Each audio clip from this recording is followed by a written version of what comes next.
তো আজকে বন্ধুরা আমি বানাতে চলেছি গলদা চিংড়ির মালাইকারি। তো দেখতে পাচ্ছ উনুন জেলে দিয়েছি আর এই যে কড়াটা বসিয়ে দিলাম উনুনের মধ্যে, যেহেতু উনুনটা জ্বালা হয়ে গেছে। তো চলো এবার তোমাদের একে একে দেখাই। এই হচ্ছে গলদা চিংড়ি, এখানে হচ্ছে নারকেলের দুধ, পেঁয়াজ বাটা, চালমগজ বাটা, টক দই পেস্ট করা, এখানে হচ্ছে আদা বাটা, রসুন বাটা, আর এখানে হচ্ছে তোমার নুন, লঙ্কার গুঁড়ো, হলুদ গুঁড়ো, আর এইদিকে হচ্ছে টমেটো কুচি, তেজপাতা, ধনেপাতা কুচি, পেঁয়াজ কুচি, কাঁচা লঙ্কা কুচি, কড়াইশুঁটি আর গোটা গরম মশলা, শুকনো লঙ্কা। এখানে হচ্ছে গরম মশলার গুঁড়ো আর হচ্ছে ঘি। তো চলো প্রথমেই নুনটা ভালো করে মাখিয়ে নেওয়া হোক চিংড়ি মাছটার মধ্যে, আর তার মধ্যে দিয়ে দেবো হলুদ। তো দেখতেই পাচ্ছ আমি হলুদটা হাতে করে নিয়ে মাখাচ্ছি। তো এই দেখো, তো হলুদ আর নুন আমার ভালো করে মাখানো হয়ে গেছে। এদিকে কড়া গরম হয়ে গেছে, কড়ার মধ্যে তেলটা দিয়ে দিলাম। তো তেলটা গরম হওয়ার সাথে সাথেই চিংড়ি মাছগুলো ওর মধ্যে দিয়ে দেবো। তো চলো দেখতে পাচ্ছ তেলটা গরম হয়ে গেছে, এবারে একে একে গলদা চিংড়িগুলো কড়ার মধ্যে ছেড়ে দিলাম। তো দেখো কত সুন্দর ভাজাটা হচ্ছে, আর তেলটা সত্যি করে মানে প্রচুর গরম হয়ে গেছে, যার জন্য বেশ ভাজাটা খুব সুন্দর হচ্ছে। তবে হ্যাঁ, গলদা চিংড়ি বেশি ভাজলে মাছটা শক্ত হয়ে যায়, চিংড়ি মাছ বেশি ভাজতে নেই। তো দেখো আমার চিংড়ি মাছগুলো ভাজা হয়ে গেছে। তো একে একেবারে থালার মধ্যে তুলে দিচ্ছি। তো দেখতেই পাচ্ছ সব চিংড়ি মাছগুলো ভাজা হয়ে গেছে, আর কড়ার মধ্যে আবার একটু তেল অ্যাড করে দিলাম, যেহেতু তেলটা একটু কমে গিয়েছিল। এবারে ওর মধ্যে একে একে ফোড়নগুলো দিয়ে দেবো। প্রথমে দেখো দিচ্ছি তেজপাতা, তারপর দুটো শুকনো লঙ্কা, তারপর গোটা গরম মশলা, ওর মধ্যে আছে এলাচ, দালচিনি আর লবঙ্গ। তো ফোড়নটা ভালো করে ভেজে নিতে হবে সুন্দর করে। দেখতেই পাচ্ছ ভাজা হয়ে গেছে, তার মধ্যে বাটা পেঁয়াজটা আমি অ্যাড করে দিলাম। পেঁয়াজটা যতক্ষণ না লাল লাল করে ভাজা হচ্ছে ততক্ষণ একটু নাড়াচাড়া করতে হবে, যেহেতু কাঁচা পেঁয়াজের গন্ধ ছাড়বে।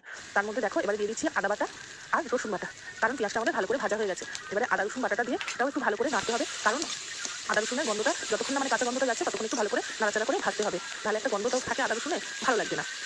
তার মধ্যে এবার দিয়ে দিলাম হলুদ গুঁড়ো, লঙ্কার গুঁড়ো, এবার স্বাদ মতো নুন দিয়ে আবার ওটাকে ভালো করে নাড়াচাড়া করে একসঙ্গে মানে মাখাতে হবে, যাতে সুন্দরভাবে ওটা।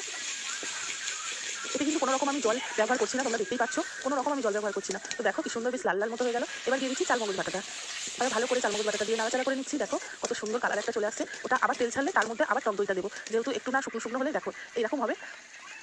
তার মধ্যে দিয়ে দিলাম টক দই। এবার টক দইটা দিয়ে ভালো করে নাড়াচাড়া করে আবার একটু কষে নিতে হবে, যতক্ষণ না এতেও তেলটা ছাড়ছে ততক্ষণ কিছু অ্যাড করা যাবে না। তো দেখতেই পাচ্ছ আমি কত সুন্দরভাবে নাড়াচাড়া করে জিনিসটাকে খেলিয়ে দিচ্ছি। এবার ওর মধ্যে দিয়ে দেবো কাঁচা লঙ্কা, চেরা কাঁচা লঙ্কাগুলো ওর মধ্যে দিয়ে দিলাম। তার পর দিচ্ছি কড়াইশুঁটি। কড়াইশুঁটিটা তোমাদের ইচ্ছা মতো তোমরা দিতেও পারো, নাও পারো, আমার ভালো লাগে বলে মানে দিলাম। দেখো কত সুন্দর কালারটা এসে গেছে। তার মধ্যে আবার আমি চিনিটা অ্যাড করলাম, চিনিটা দিয়ে আবার নাড়াচাড়া করে ভালো করে কষিয়ে নিলাম। দেখো কত সুন্দর কষাটা হয়েছে, দেখতে পাচ্ছ খুব সুন্দর কষাটা হয়েছে। এবারে দিয়ে দিচ্ছি আমি নারকেলের দুধ, সর্বশেষে নারকেলের দুধ। এতে কোনো জল আমি প্রথমে বলেছি ইউজ করিনি আর এখনও করলাম না। তার মধ্যে আমি নারকেলের দুধটা দিয়ে দিলাম। নারকেলের দুধটা এবার ভালো করে ফুটে উঠলে তারপরে ওর মধ্যে মাছগুলো দিতে হবে। তো দেখো আমার নারকেলের দুধটা দেওয়া হয়ে গেছে, এবার ঝোলটাও খুব সুন্দরভাবে ফুটে এসেছে। এবারে ওর মধ্যে একে একে আমি গলদা চিংড়িগুলো ছেড়ে দেবো। আর সত্যি কথা বলতে দাঁড়াগুলো রেখেছি ওর মধ্যে দেওয়ার জন্য, আমি আলাদা করে আবার কী করবো, যে কারণে ওর মধ্যেই দিয়ে দিচ্ছি। তোমরা চাইলে নাও দিতে পারো, আমাদের ভালো লাগে তাই দিয়ে দিলাম।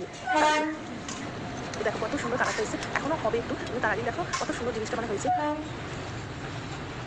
তো দেখো একদম হয়ে গেছে। এবারে আমি দিয়ে দিচ্ছি সর্বশেষে ঘি আর গরম মশলার গুঁড়ো, তার উপরে দিয়ে দেবো একটু ধনেপাতা কুচি।